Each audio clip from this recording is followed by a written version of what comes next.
여러분 안녕하세요. 추석 명절은 잘 지내셨죠? 코로나 때문에 이번 명절은 명절 같지 않게 지나간 것 같습니다.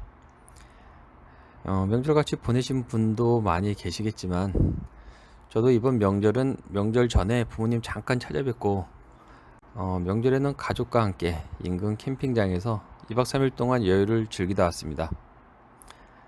이런 게 매년 반복되면 안 되겠지만 가끔 이렇게 지내는 것도 나쁘지 않다는 생각이 들더라고요.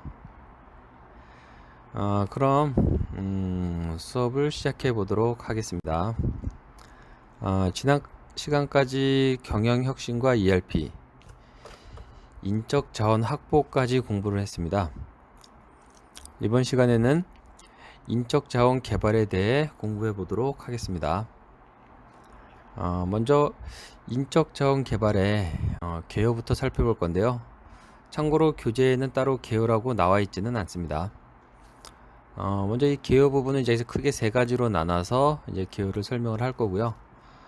첫 번째로 인사 관리와 인력 개발 활동에 대해서 한번 알아보도록 하겠습니다. 그럼 먼저 인력 개발 활동이란 무엇이냐? 인력 개발 활동은 우리가 이전 지금에 배웠던 인적 자원 확보 부분에 저희가 이제 어떤 이제 모집을 하고 선발하는 과정을 한다라고 이렇게 말씀을 드렸었는데요. 그렇게 선발을 해서 이제 확보된 인력에 대해서 그 역량을 최대한 개발하는 과정을 인력 개발 활동이라고 할 수 있습니다. 여기서 이제 확보된 인력은 신입사원도 될 수 있고 기존에 들어와서 계속 활동을 하고 있는 인력들이 다 포함이 되겠습니다. 그러면 역량이란 또 이제 무엇이냐? 역량이란 특별히 업무 수행을 잘하는 사람들이 보여주는 독특한 행동 특성을 역량이라고 할 수 있습니다. 이러한 역량은 직접적, 간접적으로 이렇게 개발을 할 수가 있는데요. 직접적으로 개발하는 방법은 교육이나 훈련을 통해 직접 이제 개발하는 방법이 있고, 간접적으로는 배치, 이동, 승진을 통해 새로운 직무를 수행하게 함으로써 역량을 개발하는 방법도 있습니다. 역량이 독특한 행동 특성이라고 이렇게 말씀을 드렸었는데요. 여기서 독특한 행동 특성이란 무엇인지 한번 알아보면 지속적으로 두드러진 성과를 내는 조직 구성원이 가지고 있는 특성, 어떤 설득력, 끈기 등 이런 것들이 독특한 행동 특성이라고 할 수 있고요. 그리고 이제 어떠한 환경 속에서도 일관되게 장기간 나타나며 그 행동이 기업의 성과 향상에 탁월한 영향을 미치게 됩니다. 이런 것들을 독특한 행동 특성이라고 하고요. 이러한 그 내용들은 1980년대부터 거론되는 그 자원 기반 이론에서부터 출발해서 이러한 내용들이 나오고 있습니다. 예, 다음은 인력 개발의 노동 자본 통합 모델에 대해서 한번 알아보도록 하겠습니다. 인력 개발 활동이 인사 관리 어떤 이런 시스템 속에서 노동과 자본이 추구하는 목표를 어떻게 통합할 수 있는지 그거에 대해서 한번 알아볼 거고요. 인력 개발 활동은 자본의 어떠한 이런 논리를 추구하는 이런 기업에게 있어서 어떤 경제적 효율성과 사회적 효율성 이렇게 두 가지 효율성을 이렇게 가져다 주게 되는데요. 그게 어떤 건지 한번 살펴보도록 하겠습니다. 먼저 경제적 효율성에 대해서 알아보도록 하겠습니다. 경제적 효율성으로 가져다 주는 이런 내용으로는 기술 축적을 통한 경쟁력 제고, 기업은 교육 훈련을 통해 종업원이 지니고 있는 기능 및 기술의 수준을 높이고 그 폭도 넓힐 수 있는데요. 이런 걸 통해서 기업은 현재 보유하고 있는 기술을 축적할 수 있습니다. 그리고 이렇게 축적된 기술은 그 기업에게 있어서 매우 중요한 자원이 되겠죠. 그리고 제품 시장에서 경쟁력을 높이는 데 있어 가지고 큰 기여를 하게 됩니다. 두 번째로는 이제 생산성 향상을 들 수 있는데요. 이거는 이제 인력 개발을 통해 종업원의 능력이 신장이 되면 그 종업원의 어떤 기능이나 기술 수준이 높으니까 결국 생산성을 높게 가져오겠죠. 결국 또 이것은 기업의 경제적 목표 달성에 결정적인 기여를 하게 됩니다. 마지막으로 인력 배치의 유연성을 둘 수 있겠는데요. 교육 훈련이나 직무 순환을 통해 종업원이 보유하게 되는 기능이나 기술은 이제 보다 다양해지죠. 그래서 기업에게 인력 배치의 폭을 넓힐 수 있게 하고요. 그거는 이제 어떤 경기 변동으로 인한 어떤 제품 생산 라인의 어떤 변경이라든가 특정 직무의 생성 뭐 이런 것 등 어떤 조직 구조 변화에 따른 어떤 충격을 최소화하는데 기여를 하게 됩니다. 이렇듯 기업의 인력 개발 활동은 경제적 효율성을 극대화할 수 있는 중요한 도구로서의 어떤 역할을 하고 있기 때문에 기업에서는 이게 뭐 어떤 기업에서 지출하는 어떤 이제 비용이라고 생각하기보다는 미래를 위한 어떤 투자라고 이렇게 인식을 해야 하는 것이 이제 맞다고 할 수 있고요. 계속해서 사회적 효율성에 대해 알아보도록 하겠습니다. 사회적 효율성에서 이제 첫 번째로는 능력 신장을 통한 노동시장에서의 경쟁력 제고가 되겠습니다. 종업원이 어떤 교육이나 훈련 또 뭐 직무 전환을 통해 어떤 이제 능력이 신장이 되면 직무 선택 폭이 넓어지고요. 또 보다 높고 어떤 이런 다양한 능력을 갖춘 어떤 이런 노동자는 노동 시장에서 직무를 구하는데 보다 유리하게 되죠. 뿐만 아니라 기업 내에서도 어떤 그 신분에 대한 어떤 안정이라든가 뭐 어떤 해고의 가능성이 이렇게 줄어들음으로써 어떤 경쟁력 차원에서 이런 것들을 높일 수 있다라는 부분이 첫 번째 내용이 되겠고요. 다음은 이제 성장의 욕구 충족이 있습니다. 이거는 이제 기업에서의 어떤 인력 개발 활동은 본질적으로 이제 종업원의 성장 욕구를 충족시켜 주죠. 이를 통해 종업원은 보다 이제 그 자기 개발을 통한 직업 생활에서 어떤 의미를 발견하게 되고 이제 자기 만족을 더 느낄 수 있게 되죠. 다음은 이때 보상의 증가입니다. 인력 개발을 통해 어떤 능력이 신장되면 이제 보다 어떤 높은 성과를 창출을 할 것이고 또 수준 높은 직무를 수행할 가능성이 점점 이제 높아지죠. 그러면 이거는 결국 이제 높은 어떤 이제 보상을 가지고 오는 이제 그렇게 연관성이 있겠습니다. 이렇듯 이제 보면 인력 개발 활동에 있던 어떤 효율성은 이제 노동이나 어떤 자본 이런 게 추구하는 목표를 동시에 달성을 할 수가 있습니다. 그래서 기업이 인력 개발을 어떤 이러한 방향으로 전개해 나갈 때는 노동과 자본 간의 어떤 이제 갈등을 좀 최소화시킬 수 있고요. 결국 나아가서 어떤 이런 노동 자본 간의 이제 통합도 가능하다라고 그렇게 얘기를 할 수 있겠습니다. 다음은 인력 개발의 관리 과정적 접근에 대해서 알아보도록 하겠습니다. 네, 인력 개발 활동을 보다 효율적으로 수행하기 위해서는 이제 관리 과정적 접근을 시도할 필요가 있는데요. 여기서 말하는 관리 과정적 접근이라는 것은 크게 세 가지로 구분을 할 수가 있습니다. 계획 활동과 실천 활동, 통제 활동 이렇게 세 개가 되겠고요. 계획 활동에서는 이제 종업원의 어떤 능력 및 적성을 분석을 하고 그 교육 훈련 필요성에 대한 분석, 또 경력 개발 욕구에 대한 분석을 해서 실천 활동으로 가서 결국 그 분석된 내용을 바탕으로 교육 훈련 프로그램을 실시를 하고 경력 경로를 설정을 하며 배치 및 이동, 승진에 대한 어떤 활동들을 하게 됩니다. 결국 계획하고 실천하고 결국 그 다음의 활동으로는 이제 통제 활동으로서 교육 훈련의 효과를 분석을 하고 배치, 이동, 승진에 대한 공정성, 만족도를 분석을 하게 됩니다. 결국 통제 활동을 통해서 그 분석된 내용은 다시 계획 활동이나 실천 활동의 어떤 이제 근거가 되는 거죠. 그래서 계획, 실천, 통제, 다시 통제는 계획이나 실천으로 이렇게 해서 순환될 수 있는 그런 이제 내용들이 되겠습니다. 인사고과에 대해서 알아보도록 하겠습니다. 인사고과는 인사평가라고도 얘기를 하죠. 네, 먼저 인사고과의 의의와 목적 중에 의의에 대해서 먼저 알아보도록 하겠습니다. 먼저 인사고과란 무엇이냐? 인사고과란 조직 구성원들의 행위를 조직의 목적에 더욱 적합하도록 유도하기 위하여 적용하는 인사평가 제도다. 또 조직 구성원의 능력과 업적을 평가하여 조직 구성원의 조직에 대한 유용성을 조직적으로 파악하는 것이다 라고 인사고과에 대해 이런 어떤 정의를 내렸습니다.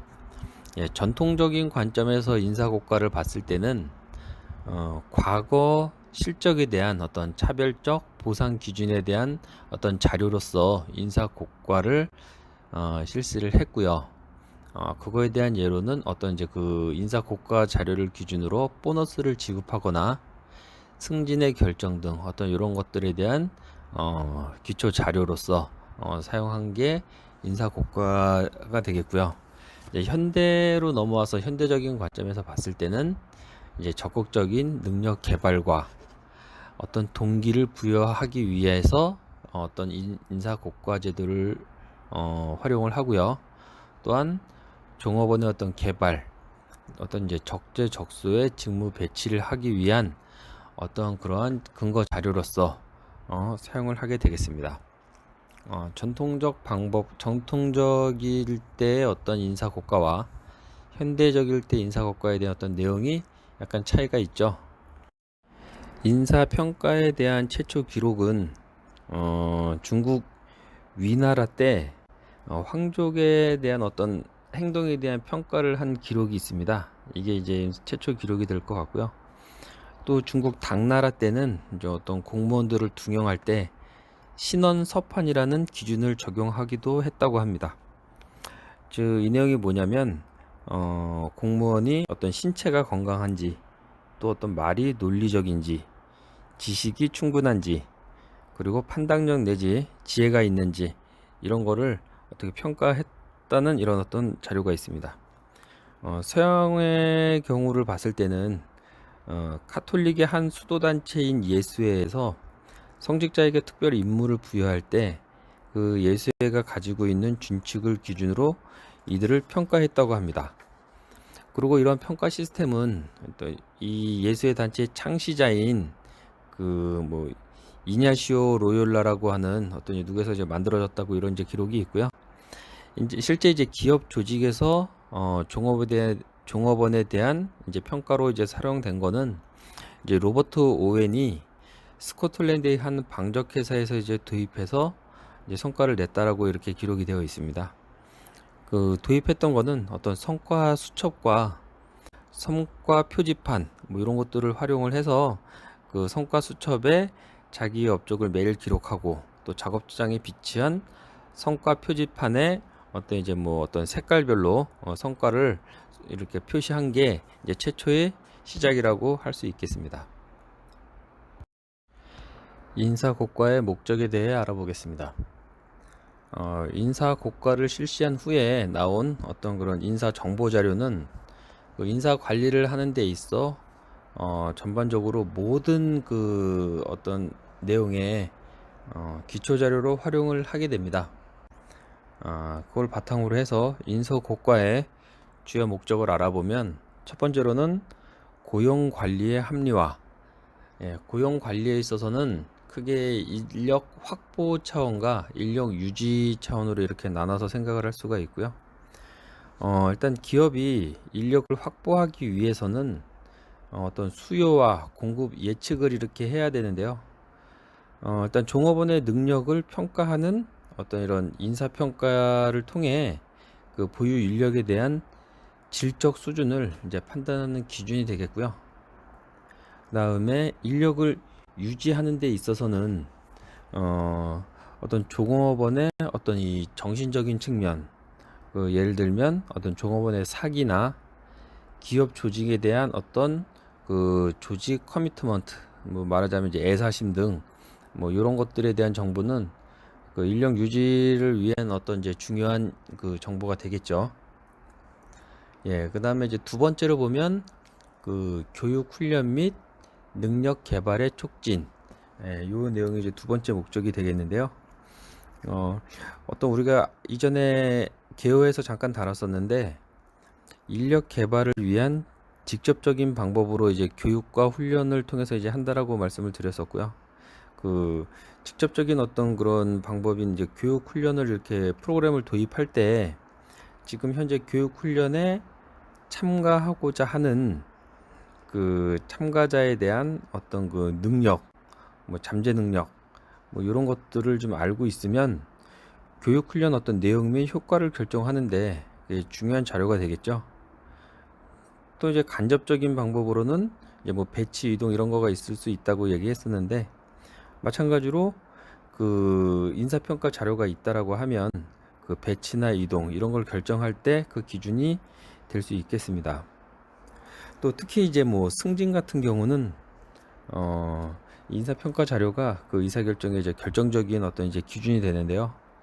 우리나라 종업원들 같은 경우는 그 직장 생활에 이제 가장 중요한 목표 중에 하나가 이제 승진이라고 하고 있습니다. 이제 그렇기 때문에 기업에서 어떤 이제 잘못된 승진 의사 결정을 했을 때는 이제 어떤 종업원들에 미치는 심리적 어떤 그런 저항이 이제 매우 크죠. 이제 그렇기 때문에 인사평가는 어떤 그 승진에 대한 공정성 확보를 위해 이제 반드시 필요한 이제 그러한 그 내용이 되겠습니다. 그 다음으로는 이제 임금 관리의 합리화. 예. 임금이란 거는 어떤 종업원이 제공하는 노동에 대한 기업의 보상이죠. 그렇기 때문에 노동의 질과 양 이거는 임금 결정에 당연히 기준이 되게 되겠습니다. 그 우리나라 같은 경우는 과거 이제 뭐 거의 이제 연공 서열에 입각한 그런 이제 임금 체계를 이제 사용하고 있었는데 1990년대 이후로는 이제 거의 능력 위주, 이제 뭐 어떤 실적 위주로 이제 전환하려는 이제 그렇게 이제 하고 있고요. 뭐 서양 선진국 뭐 이런 데서는 당연히 이제 어떤 성과 기준으로 종업원들의 임금을 이렇게 정하는 것을 당연한 사실로 이렇게 받아들이고 있는 그런 실정입니다. 네 번째로는 경영자의 관리 능력 향상이 되겠습니다. 내용으로 뭐 인력, 조직, 직무 뭐 이런 것들이 있는데요. 이런 어떤 인사 평가에 대한 어떤 이런 자료가 있으면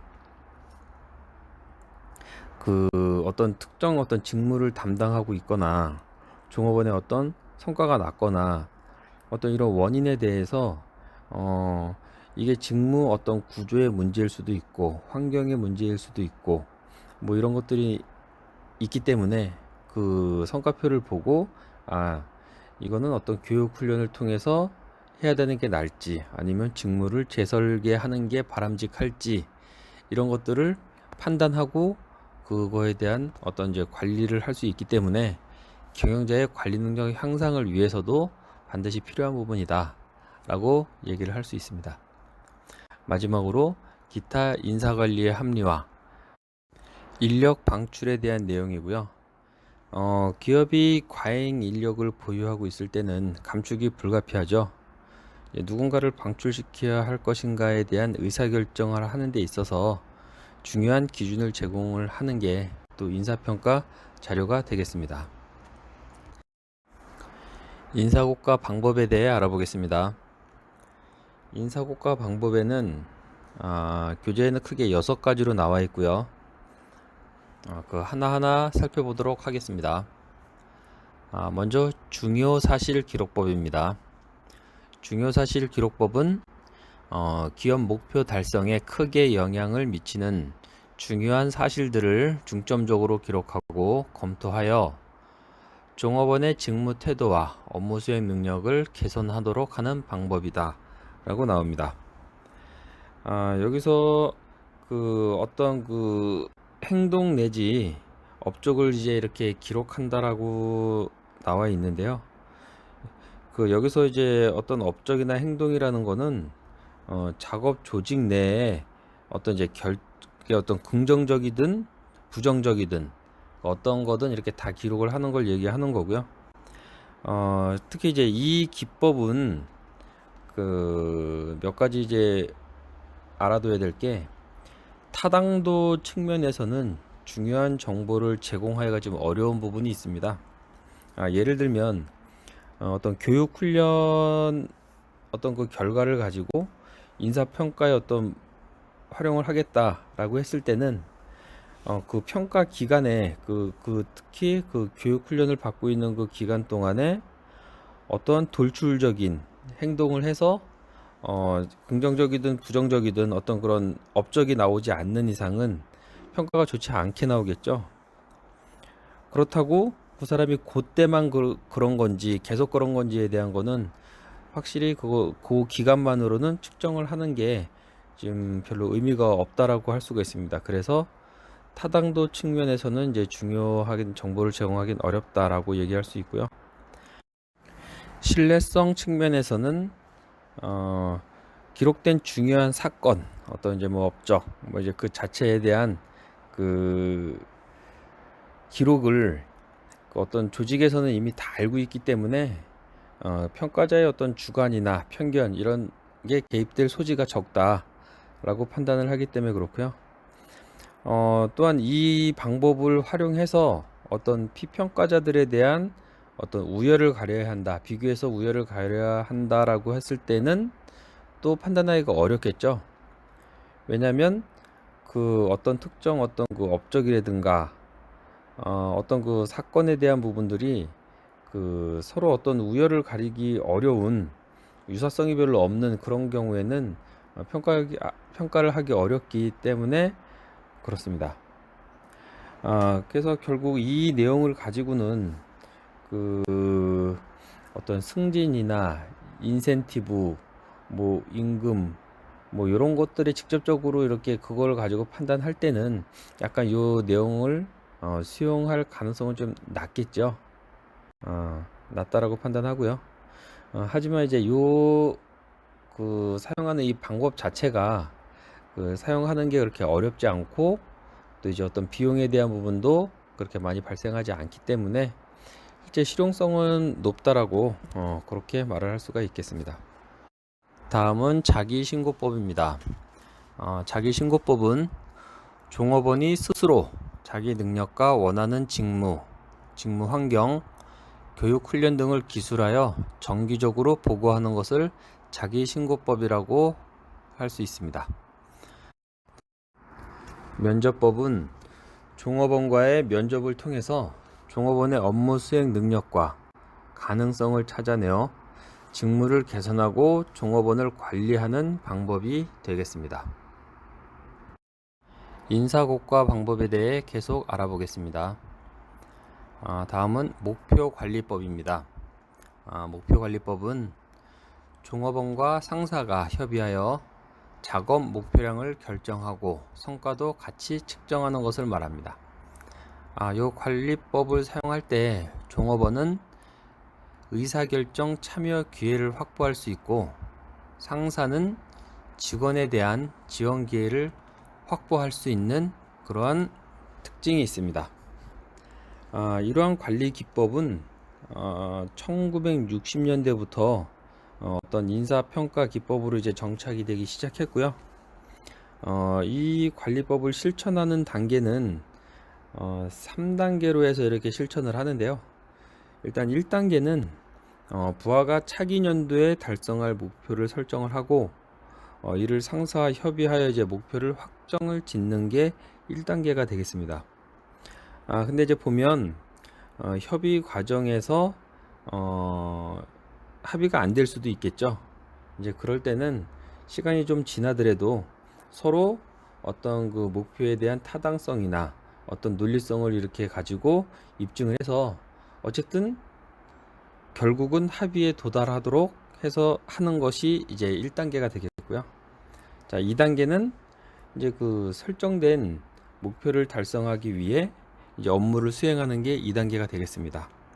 이제 3단계는 뭐냐면 이제 업무를 수행하고 나면 이제 수행 결과가 나오겠죠. 그러면 1차적으로는 피평가자 이제 부하가 스스로 자신이 달성한 목표를 가지고 평가를 하고 이를 상사에게 보고를 해서 그 결과에 대한 그 협의를 하게 됩니다.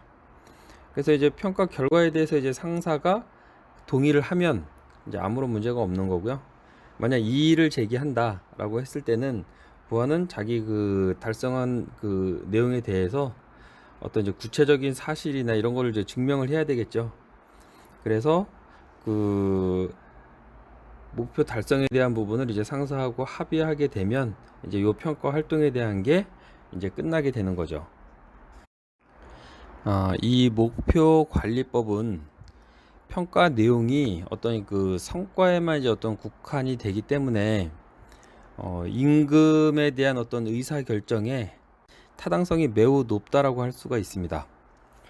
우리가 이전에 그 설명을 드렸던 중요 사실 기법 같은 경우는 그 임금 결정 같은 경우에는 어떤 그 활용하기가 좀 어렵다라고 이런 부분을 좀 말씀을 드렸었는데 실제 지금 목표 관리법에는 타당성이 매우 높다라고 할 수가 있고요. 신뢰성 측면에서는 또 이것도 상당히 양호하다라고 지금 말할 수가 있습니다. 왜냐하면 부하가 직접 참여해서 하기 때문에 평가자인 어떤 상사의 어떤 주관적인 어떤 편견을 최소화할 수 있겠죠.